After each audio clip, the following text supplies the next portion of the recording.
Hey everyone, today we're going to take a look at this 2022 Honda Passport Trailsport. The Passport is essentially a shortened version of the Pilot. I mean, they probably share 98-99% of their parts content. It came out for the 2019 model here. It gets a little facelift for 2022, and it'll probably be fully redesigned probably for 2024. All around, the Passport is a very competent vehicle. This is the second one I've reviewed. I like these a lot, although I take issue with the way Honda markets this vehicle. And that's particularly true with this new Trailsport trim level. But we'll get into that a little bit later. Let's for now do a little tour of this 2022 Passport Trailsport here and then take it for a drive.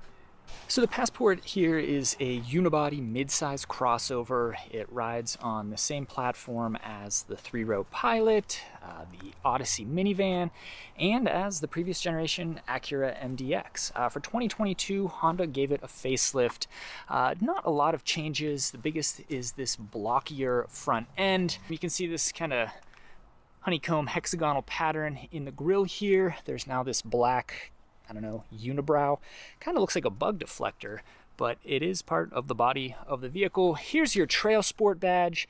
It's a black rectangle with orange lettering and then an orange mountain cutout there. Moving down the side here, the Trailsport comes with 18-inch wheels, which is a good thing. 18-inch wheels give you more tire sidewall, which give you a greater margin for error if you're going to be driving off-road. The problem I have here are with these tires. So if you look at the tread and look up this tire model, it is a Firestone Destination LE2. This is a fuel economy oriented all-season highway tire. But what Honda has apparently done here is commissioned a all-terrain-esque sidewall. So basically they're actively trying to deceive you into thinking that this tire is more capable than it is. This is designed from the side to look like an all-terrain tire, which is what your vehicle should be equipped with if you're going to be driving off pavement. But the tread is just a regular old Firestone Destination LE2 road tire. It doesn't seem too kind to your customer to invite them to think that their vehicle has capability that it in fact doesn't have. But let's move on. Moving down the side, black mirror caps. Every Trailsport model and pretty much every model of the Passport comes with roof rails. You could fit crossbars to these. You could fit a basket or a box or bike carriers or kayak carriers. Moving around back, this is really the only area where the Passport differs from the Pilot. I guess the front end is different since that facelift, but back here is the big difference, and it's shorter than the Pilot. There are only 2 rows of seats in the Passport. It's marketed at people who don't have kids, as opposed to the Pilot, which has 3 rows of seats and is marketed to people with kids. That's really the only difference between these two vehicles from a functional standpoint. The design and the styling back here is a little bit different than on the Pilot as well. So taillights are here, and then there's this black strip. This is really the thing that's different than the Pilot. It's really just this rear hatch piece that's different. You can see Passport is in black there. There's your Honda emblem, and then you've got Trailsport and all-wheel drive. All-wheel drive naturally comes standard on the Trailsport trim. One thing I noticed, this one does not have a trailer hitch. A trailer hitch is something that would actually give this vehicle some utility when it comes to adventuring and things like camping and outdoor activities, but this particular one that I'm reviewing here does not have the towing package. If this vehicle had the towing package, you'd be able to tow up to 5,000 pounds. Either way though, let's take a look at the cargo area. Power tailgate, and the cargo area is one of this vehicle's biggest selling points. I mean, it's pretty massive. Despite the fact that it doesn't have a 3rd row, the Passport here does benefit in a lot of ways from being based on the Pilot, and one of those is in its overall size, its overall passenger and cargo volume. So back here you can see plenty of space, a very flat cargo floor as well, which is nice to see. You've got some tie down points here. They are metal. They feel, we'll call that medium duty. So you've got 1, 2, 3, 4 of those, and then you've got some cubbies. So this one's a little bit deeper than the one over here on the passenger side. It looks like there are provisions for a cargo cover. My tester here just doesn't have one installed. There's also a little hook here for a cargo net. And then it looks like there is a 12-volt outlet back here. So just your basic DC power outlet, 12-volt, 180-watt max. That could come in handy if you wanted to charge something, or if you had a little camping fridge that you wanted to plug in back here. And then it looks like you can put the second row seat backs down via these buttons. So that is very convenient. If you're loading something into the vehicle and you realize when it's halfway in that you need to put the second row seat backs down, you can do that right here and carry on with loading in the item. Something that's really nice and has big implications for a whole bevy of activities is this massive storage compartment underneath this cargo floor. So you've already got a big cargo space, and then you lift this first bit of the cargo floor up, and you've got space to stash bike helmets, a climbing rope, first aid gear, maybe even a whole backpack. If you're into ultralight backpacking, you can maybe stash a pack back here. A whole litany of things could fit back here where they're out of the way and out of sight, which is really, really great. I have a number of friends who've had their vehicles broken into because people have looked in the window and seen expensive camping gear or climbing gear or tools, and the Passport has a built-in place to stash things like that. One level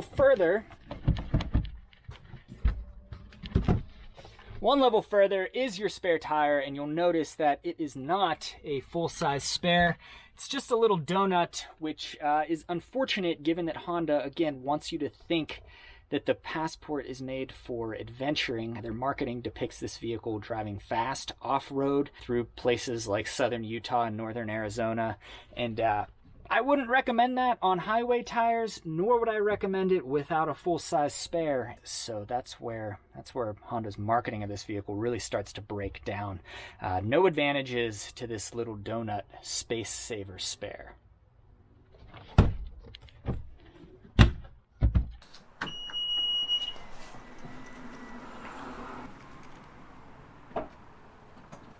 Here's the key. I like this design a lot, mainly because it's compact and small. A lot of automakers try to give their products a tougher image by making a big blocky key, but all that does is annoy me when I go on a hike or a bike ride or backpacking and I have to pack this big bulky key in my pack with me. That is not the case with Honda's key here. It's small, it's compact, it's no nonsense. So you got lock, unlock, press and hold for remote start, and press and hold for the rear hatch. Then there's your panic button right there.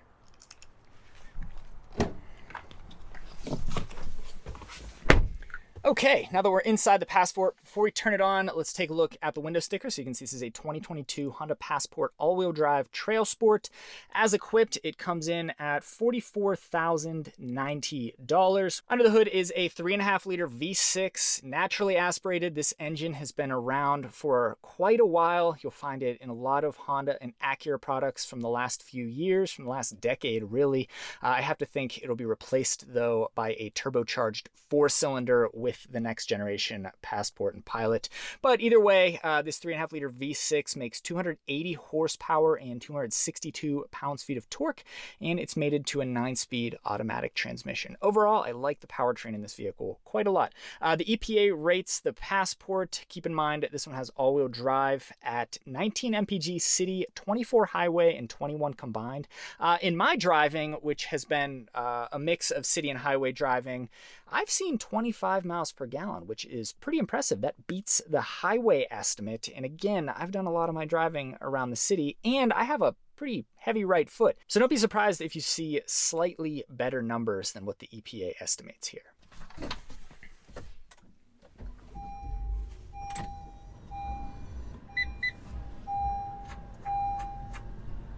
So if you've been inside a Pilot, you'll recognize this dashboard. It's identical to what you'll find in the Pilot. Overall, like other Honda products, all the bits and pieces and parts and surfaces all feel really good. Switchgear is sensible and intuitive. Steering wheel feels pretty good. You'll notice in the Trailsport you get orange stitching here, which doesn't do anything for capability, but it helps to differentiate the Trailsport trim level. Over on the door, you've got a soft touch material on the top of the door panel here, and then what I really like is 3-tiered storage. So you've got a little storage cubby here. You're probably not going to use that, but there's a shelf here with a big space for a smaller water bottle or maybe like a can, and then you've got space here, and then down here is another pocket. So 1, 2, 3 tiers of storage. You do get a digital gauge cluster. It's pretty simple. It's high resolution. It's easy to read. There's really no busyness to it. I like that.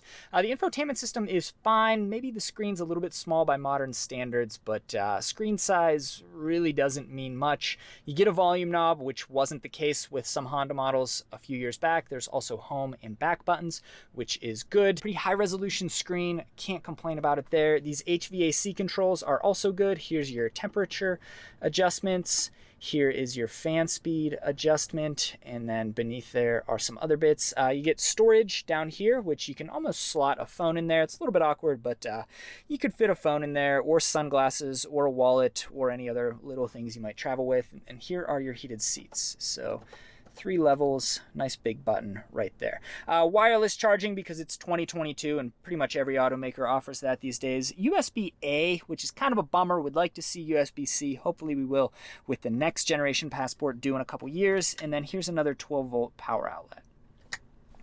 Moving back on the center console, I really like Honda's no lever transmission controls here. They're just buttons. So you've got park, reverse is pull back, neutral is press and hold, and then drive, you just push that, and then to cycle between drive and sport mode, you just push the D/S button there. There are a few different terrain modes, so you've got normal, snow, mud, and sand. For what it's worth, Honda's all-wheel drive system is relatively sophisticated. There is a mechanical torque vectoring component, which can't be said for all of its competitors, so credit where credit is due. Of course, this system wasn't really designed for off-road capability like a true four-wheel drive system with low range would be, but as far as road-oriented all-wheel drive systems go, Honda's gets a thumbs up. And then here's an on-off button for the start-stop feature. 2 cup holders right there. You probably don't need me to explain those. And then this feature is really clever. It acts as a storage shelf when the lid is closed here. So if you're getting into the car with like a purse or a water bottle or a wallet or, again, any of those things you might travel with, you can just throw them right here. It's somewhat textured, so the items probably won't even slide around as much as they might on a hard plastic surface, which is good again. And from what I understand, Honda designed this part so that like a 50-pound toddler can jump up and down, well, maybe like a 30-pound toddler can jump up and down on it over and over again and won't break it. So hey, we'll have to take their word for it. Slide it back though, and there's tons of storage space here, so it's relatively deep. You can see I can hide my whole, pretty much half of my forearm there. And then there's this little sliding tray right here. It doesn't, I guess it kind of comes out. I don't know if it's meant to come out. I think it probably is. But clip that back down in there if you want it there, or take it out if you don't want it. And I traveled in one of these to southern Utah on a little road trip. I travel with a Sony a6000 or A series digital camera with a removable lens, and I was able to store it in here when I wasn't using it, which is really nice. It's available when you need it, and it's hidden and out of the way when you don't need it. So having this massive storage compartment here is really great. This whole cabin, given that it's derived from the Pilot, given it's a Pilot interior, is loaded with plenty of smart storage solutions. In the Pilot, those are meant to make it a family-friendly minivan alternative. Here in the Passport, they just so happen to make it great for adventuring because there are places to stash water bottles and tickets and passes and cameras and, again, all that other stuff you might travel with. Down in here, 12-volt outlet, so a third 12-volt outlet and then another USB-A port. Boo, make it USB-C. But either way, pretty nice interior layout here. Again, functional and great on a road trip. Let's go and check out the second row.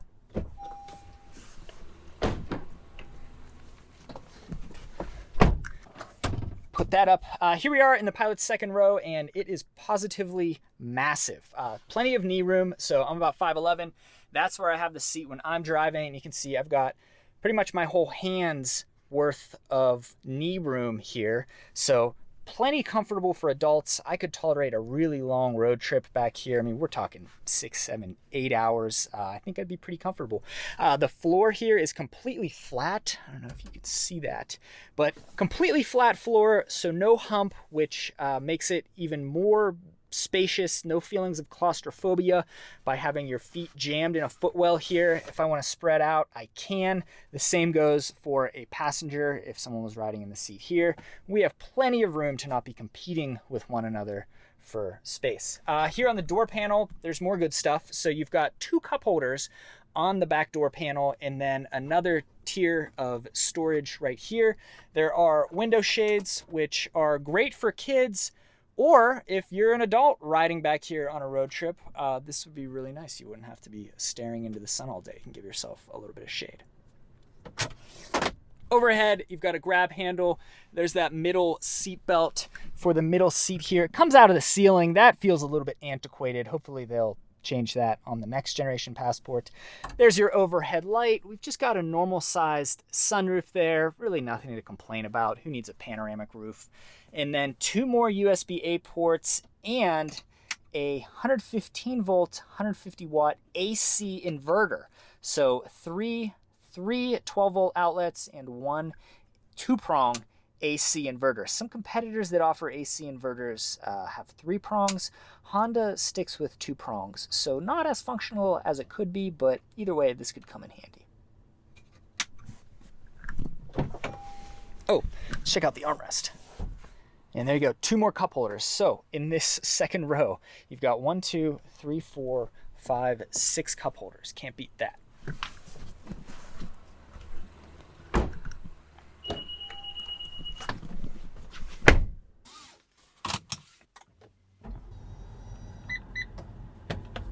Okay, driving this 2022 Honda Passport Trailsport. So overall, this is a highly competent vehicle. It offers pretty much everything you want in a mid-size crossover. The powertrain is good.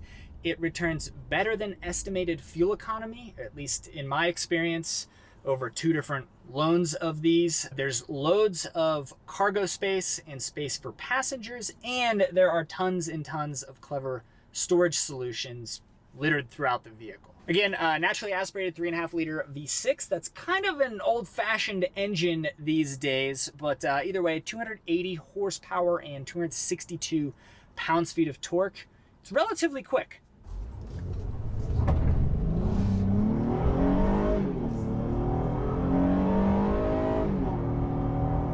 There's 50 miles per hour, there's 60, so it's really smooth. I like the 9-speed automatic transmission. It shifts well. I find that with this naturally aspirated V6, power is always there when you want it. It's not super powerful, but the power that it has is accessible at a lot of different points in the rev band. So factor in that I've seen 25 miles per gallon over the course of a week here, and this powertrain is pretty nice. It's quietly one of the best things about the Passport and about the Pilot and frankly the Honda Odyssey as well. Everything throughout this cabin feels pretty good. Like I said before, the touch points are good. The interior layout is super user-friendly. It's just a spacious interior. I like that they even have these armrests attached to the seats rather than on some big center console lid here that frees up tons of space on the center console. And coupled with the fact that Honda uses buttons for its transmission controls rather than some big dumb lever that basically just operates buttons underneath all the trim pieces anyway. That means that there's tons of space right here. I mean, look at this. I can move my hand all over the center console. I'm not bumping into anything. That was our first speed bump. We took it at about 20 miles per hour. Let's do this next one at 30. I was at 33. The car felt really smooth. I thought I might hear that rear cargo cover bouncing around, but we didn't. Here's the big speed bump, the third one. We're gonna go 28.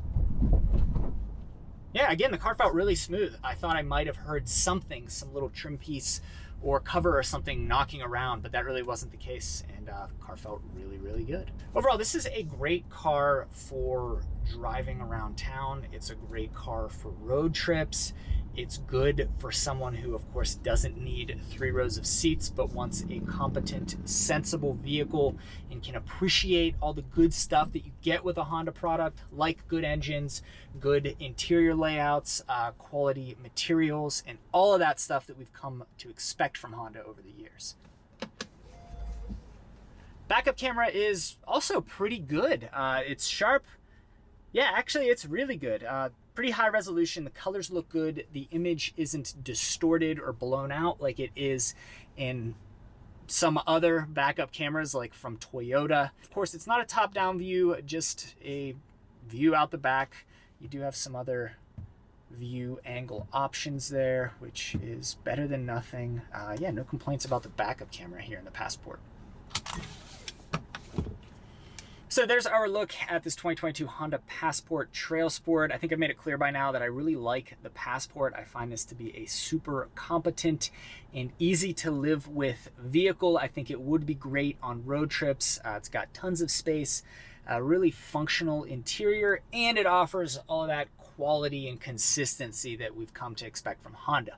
Where I take issue is with the way that Honda chooses to market this vehicle and with this new Trailsport trim. So let's take a look at the big picture. Right now, off-road and adventure type vehicles are hugely popular. And Honda and all these companies that don't offer a true off-road vehicle, they still want a piece of that pie. So what we're seeing is loads and loads of marketing that depicts these vehicles driving aggressively off-road in remote areas when the vehicles themselves aren't designed to do that. Ask Honda's engineers, and they will tell you that they did not design this platform for off-road use. But despite that, Honda's marketing team is choosing to depict it driving off-road, and I take issue with that. This vehicle has fake all-terrain tires. I mean, that kind of says it all right there. Instead of actually fitting this vehicle with a set of capable, purpose-designed, crossover-oriented all-terrain tires, Honda instead commissioned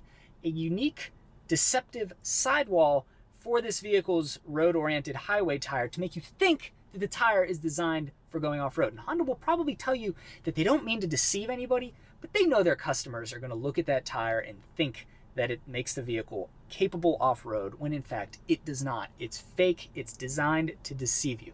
Honda likes to talk about the ground clearance on the Passport here being higher, being greater than on the Pilot, but what they fail to mention is that the CRV, the 2022 CRV, has more ground clearance than both of these vehicles. Look it up. The Pilot has something like 7.4 inches of ground clearance, whereas the Passport here has 8.1 inches, but the CRV has 8.2 inches. Look at Honda's website.